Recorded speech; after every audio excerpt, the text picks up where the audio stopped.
আপনারা কি জানেন ভগবান জগন্নাথের সবচেয়ে প্রিয় গ্রন্থ হলো গীত গোবিন্দ, যা রচনা করেছিলেন মহাকবি জয়দেব। এই গীত গোবিন্দে শ্রীকৃষ্ণ ও শ্রীমতী রাধারানীর প্রেম, অভিমান আর মিলনের অপূর্ব কাহিনী বলা হয়েছে। কিন্তু শুধু প্রেমের গল্প নয়, এটি ভক্তি আর ঈশ্বরের সঙ্গে আত্মার মিলনের গভীর অর্থ বহন করে। একদিন জয়দেব মহাপ্রভু লিখছিলেন, শ্রীকৃষ্ণ শ্রীমতী রাধারানীর পায়ে মাথা নত করছেন।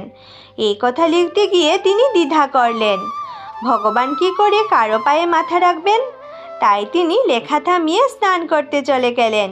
ঠিক তখনই স্বয়ং শ্রীকৃষ্ণ জয়দেব মহাপ্রভু রূপ নিয়ে এসে সেই লাইনটি লিখে দেন। ফিরে এসে জয়দেব মহাপ্রভু দেখেন শ্লোকটি সম্পূর্ণ। তখন তিনি বুঝলেন এটি ভগবানেরই ইচ্ছা। এই কারণে ভগবান জগন্নাথ গীত গোবিন্দকে এত ভালোবাসেন।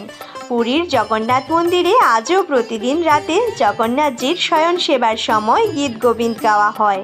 বিশ্বাস করা হয় গীত গোবিন্দ শোনা ছাড়া জগন্নাথজির বিশ্রাম সম্পূর্ণ হয় না। তাই গীত গোবিন্দ শুধু একটি কাব্য নয়, একটি ভগবান ও ভক্তের প্রেমের জীবন্ত অনুভূতি।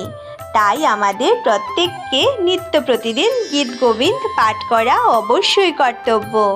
রাধে রাধে।